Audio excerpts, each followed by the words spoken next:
প্রিয় ছাত্রছাত্রী, আজকে আলোচনা করব দ্বাদশ শ্রেণী ইতিহাসের প্রথম অধ্যায় অতীত স্মরণ থেকে একটি গুরুত্বপূর্ণ প্রশ্ন, জাদুঘর কাকে বলে? অতীত পুনর্গঠনে জাদুঘরের ভূমিকা আলোচনা করো। চলো দেখা যাক অ্যান্সারটা কীভাবে লেখা যায়। দেখো, প্রথমে যেটা দেখো সেটা হচ্ছে জাদুঘর কাকে বলে। গ্রিক শব্দ মৌসিয়ান থেকে মিউজিয়াম শব্দটি এসেছে, যার বাংলা প্রতিশব্দ হিসাবে জাদুঘর, সংগ্রহশালা ও প্রদর্শনশালা ইত্যাদি শব্দ ব্যবহৃত হয়। তাহলে মিউজিয়ামের বাংলা প্রতিশব্দ কী কী দেখলাম? জাদুঘর, সংগ্রহশালা ও প্রদর্শনশালা। এই জাদুঘর হলো এমন একটি প্রতিষ্ঠান যেখানে মানব সমাজের অগ্রগতি ও কার্যকলাপের বিভিন্ন নিদর্শন সংরক্ষিত থাকে। অর্থাৎ সেই আদিম যুগ থেকে, অর্থাৎ মানব সভ্যতা আবির্ভাবের পরবর্তীকাল থেকে বর্তমান কাল পর্যন্ত মানব সমাজের যে বিভিন্ন বিবর্তন, অর্থাৎ বিভিন্ন প্রজাতি, হোমো হ্যাবিলিস বা অস্ট্রালোপি থেকে Homo habilis, Homo erectus, Homo sapiens, এই যে বিভিন্ন প্রজাতি মানুষের যে অগ্রগতি ও তাদের কার্যকলাপ এই জাদুঘরে সংরক্ষিত থাকে। এই সকল নিদর্শনের ভিত্তিতে অতীতকে পুনর্গঠন করা যায়। অর্থাৎ এই Australopithecus, Homo habilis, Homo erectus, Homo sapiens প্রভৃতি প্রজাতি মানুষের তাদের কার্যকলাপ কেমন ছিল সে সম্পর্কে আমরা জানতে পারি পুনরায় এই জাদুঘরের সংরক্ষিত বিষয়ের মাধ্যমে। এরপরে অতীতকে বর্তমানের কাছে জ্ঞানের আকর হিসেবে তুলে ধরে জাদুঘর। কারণ জাদুঘরের সংরক্ষিত বিষয়গুলি থেকে গবেষণার মাধ্যমে অতীতের বিভিন্ন বিষয় সম্পর্কে আমরা জানতে পারি। তাই এই জাদুঘর জ্ঞানের আকর হিসাবে ব্যবহৃত হয়। এই জাদুঘরের সংজ্ঞা বিভিন্ন ঐতিহাসিক বা বিভিন্ন সংস্থা বিভিন্ন রকমভাবে দিয়েছে। তো সর্বাধিক প্রযোজ্য যে সংজ্ঞা সেটা হচ্ছে ইন্টারন্যাশনাল কাউন্সিল অফ মিউজিয়াম প্রদত্ত সংজ্ঞা। তারা কি বলছে?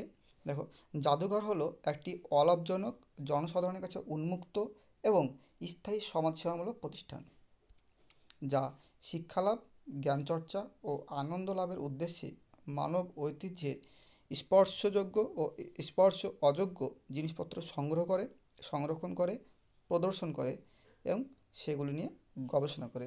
তাকে জাদুঘর বলে। এই একটা সংজ্ঞা যথেষ্ট, এছাড়া আরও অনেক সংজ্ঞা আছে, যদি মনে হয় তো অন্য সংজ্ঞা তোমরা লিখতে পারো। এই জাদুঘর কাকে বলে এটা খুব বেশি হলে 2 কিংবা 3 মার্কে পড়তে পারে এবং বাকি অংশটুকু 5 কিংবা 6-এ পড়তে পারে। তাই এবার আমরা যেটা দেখব সেটা হচ্ছে অতীত পুনর্গঠনে জাদুঘরের ভূমিকা। অর্থাৎ জাদুঘর কীভাবে অতীতের পুনর্গঠন করে বা অতীতের পুনর্গঠনে জাদুঘর কেন গুরুত্বপূর্ণ। প্রথম যে পয়েন্ট সেটা হচ্ছে, দেখো, প্রাণীকুলের বিবর্তনের ধারা সম্পর্কে ধারণা দান। অর্থাৎ আদিম যুগ থেকে বর্তমান যুগ পর্যন্ত প্রাণীকুল অর্থাৎ মানব সমাজ থেকে মানুষ, বিভিন্ন প্রাণী, পশু, সমস্ত কিছু যে বিবর্তন হয়েছে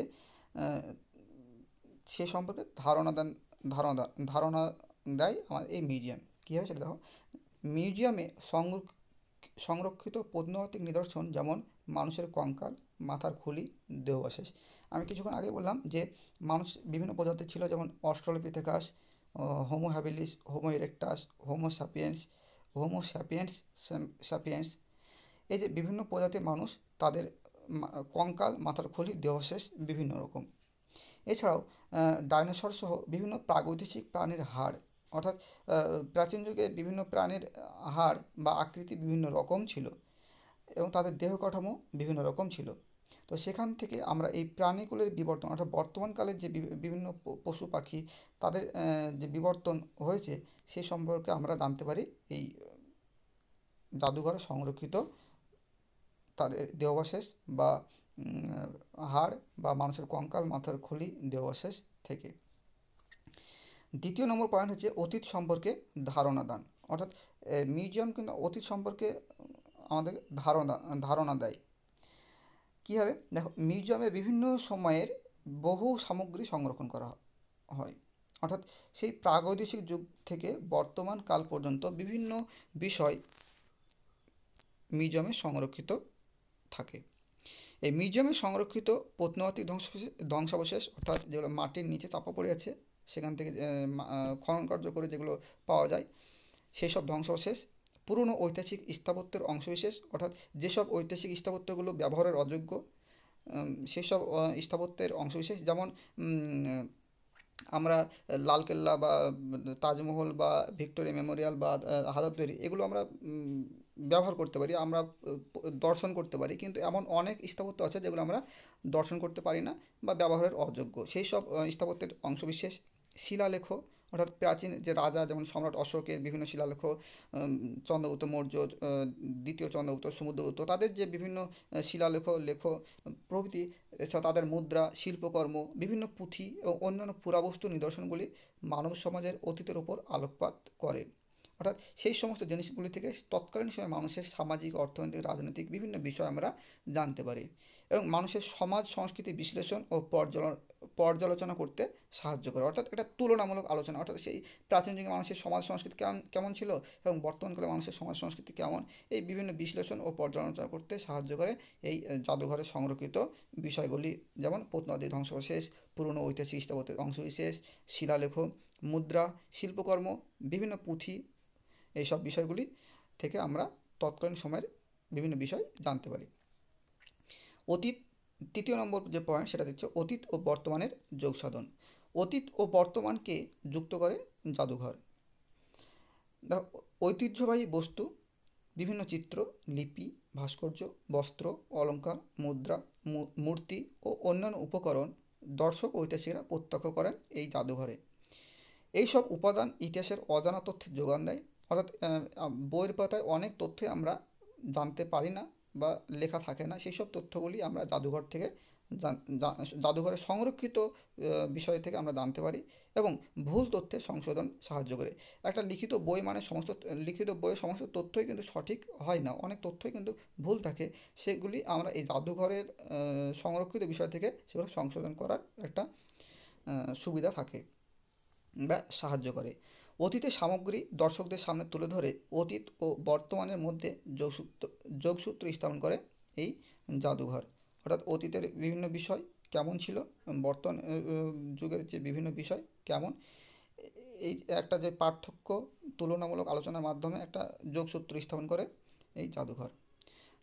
এরপর হচ্ছে ধারাবাহিকতা রক্ষা। অর্থাৎ জাদুঘর সংরক্ষিত বিষয়গুলি বা বস্তুগুলি মানবজাতির অন্যতম সম্পদ। অর্থাৎ আদিম যুগ থেকে, মানুষের আবির্ভাব থেকে বর্তমান যুগ পর্যন্ত মানবজাতি তাদের অগ্রগতির সঙ্গে সঙ্গে যে বিভিন্ন জিনিস ব্যবহার করতো, সেই সমস্ত জিনিসগুলি, সমস্ত জিনিস কিন্তু সংরক্ষিত, সমস্ত জিনিস কিন্তু আমরা দেখতে পাই না বা ব্যবহার্য নয়। তো বেশ কিছু বিষয়, জিনিস যেগুলো জাদুঘরে সংরক্ষিত আছে, সেগুলি মানব জাতির অন্যতম একটা সম্পদ। একটি জাতির ভবিষ্যৎ গড়ে ওঠে অতীত ও বর্তমানকে ব্যাখ্যা বিশ্লেষণ করে। জাদুঘরে সংরক্ষিত বস্তুগুলির মধ্যে একটি ধারাবাহিকতা থাকে।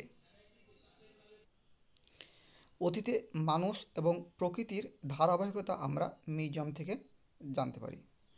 অর্থাৎ সেই প্রাগৈতিহাসিক যুগ থেকে প্রাগৈতিহাসিক, ঐতিহাসিক যুগ, এরপর প্রাচীন প্রস্তর, মধ্যপ্রস্তর, নব্যপ্রস্তর যুগ, ধাতুর যুগ, হরপ্পা সভ্যতা, বৈদিক সভ্যতা, মৌর্য যুগ, গুপ্ত যুগ, পাল, সেন, সুলতানি যুগ, মোগল যুগ, এই যে বিভিন্ন সময়, অর্থাৎ ইতিহাসের যে বিভিন্ন যুগ বিভাজন, বিভিন্ন যুগে বিভিন্ন মানুষের সামাজিক, রাজনৈতিক, অর্থনৈতিক ক্রিয়াকলাপ কেমন ছিল প্রভৃতি বিষয়গুলি একটা ধারাবাহিকভাবে আমরা ধারাবাহিকভাবে বুঝতে সাহায্য করে কিন্তু এই জাদুঘর। কারণ সেই সব যুগের মানুষের ব্যবহার্য জিনিস, তাদের ক্রিয়াকলাপ এই জাদুঘরে সংরক্ষিত থাকে, সেখান থেকে ধারাবাহিকভাবে আমরা সেগুলো জানতে পারি। এইভাবেই অতীতে মানুষ ও প্রকৃতির ধারাবাহিকতা আমরা মিউজিয়াম থেকে জানতে পারি। এরপর পরবর্তী পয়েন্ট দেখো, বিমূর্ত অতীতকে প্রাণবন্ত করে তোলা।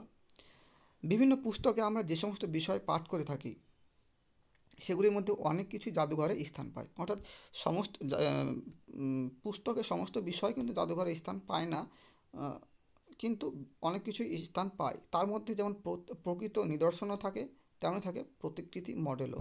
বইয়ের পাতায় দেখা সেই সকল প্রত্ন নিদর্শনগুলিকে মিউজিয়ামে চাক্ষুষ দেখতে পাওয়ার ফলে ইতিহাস হয়ে ওঠে প্রাণবন্ত, সজীব। অর্থাৎ বলা যায় জাদুঘর আমাদের কাছে বিমূর্ত অতীতকে মূর্ত করে তোলে। অর্থাৎ বইয়ের পাতায় যেসব প্রত্ন নিদর্শনগুলো আমরা পড়ে থাকি, সেই সব নিদর্শনগুলো যখন আমরা মিউজিয়ামে চাক্ষুষ দেখতে পাই, সেগুলো তখন জীবন্ত হয়ে ওঠে, প্রাণবন্ত, সজীব হয়ে ওঠে। এর মাধ্যমেই কিন্তু এই জাদুঘর আমাদের কাছে বিমূর্ত অতীতকে মূর্ত করে তোলে। মহা পরবর্তী পয়েন্ট আছে, দেখো, মহাপেজখানা ভূমিকা পালন। অতীতের নানান ঐতিহাসিক উপাদান সংগ্রহ, সংরক্ষণ ও প্রদর্শনের মাধ্যমে বর্তমান মিউজিয়াম মহাপেজখানার সমতুল্য ভূমিকা পালন করে থাকে। অর্থাৎ মহাপেজখানার কাজও ছিল বিভিন্ন তথ্য সংগ্রহ করে রাখা বা সংরক্ষণ করে রাখা। তো সেই মহাপেজখানার যে কাজ, সেই কাজটি বর্তমান মিউজিয়াম করে চলেছে। এরপর পরবর্তী পয়েন্ট, শেষ পয়েন্ট, গবেষণার কাজে সাহায্য। মিউজিয়ামে প্রদর্শিত বিভিন্ন বিষয় নিয়ে বহু গবেষক গবেষণা করেন। এই গবেষণার ফলে প্রাচীন ইতিহাসে বহু তথ্য আমাদের সামনে উপস্থাপিত হয়। অর্থাৎ মিউজিয়ামে বিভিন্ন যে সব বিষয়গুলো স্থান পায়, সেগুলো বিভিন্ন মানুষ সংগ্রহ করতে পারে। তো সেই বিষয়গুলি গবেষণা করে সঠিক তথ্য আমরা জানতে পারি। এবং অনেক যে ভুল তথ্য প্রচলিত আছে, বিভিন্ন বইয়ে লেখা আছে, সেগুলি সমাধান করতে সাহায্য করে এই গবেষণার মাধ্যমে। অর্থাৎ সেই মিউজিয়ামে সংরক্ষিত বিষয়গুলি গবেষণা করেই সেই ভুল তথ্যগুলি আমরা সংশোধন করে থাকি। এর ফলে নতুন নতুন তথ্য আমাদের সামনে উপস্থাপিত হয়। সুতরাং বলা যায়, মিউজিয়াম বা জাদুঘর হলো অতীত, স্মৃতি, চিহ্ন ও বর্তমানের যোগসূত্র। মিউজিয়ামে সংরক্ষিত তথ্য ব্যবহার, বিশ্লেষণ, ব্যাখ্যা, গবেষণা করে নতুন তথ্য আবিষ্কার করা যায়। মানুষ অতীতকে চাক্ষুষ করে রোমাঞ্চিত, পুলকিত হয়। শুধুমাত্র তাই নয়, ইতিহাস শিক্ষার্থীদের কল্পনা ও মননশক্তি তৈরিতে মিউজিয়াম সাহায্য করে। এইভাবেই মিউজিয়াম আমাদের অতীতের পুনর্গঠনে গুরুত্বপূর্ণ ভূমিকা নিয়ে থাকে।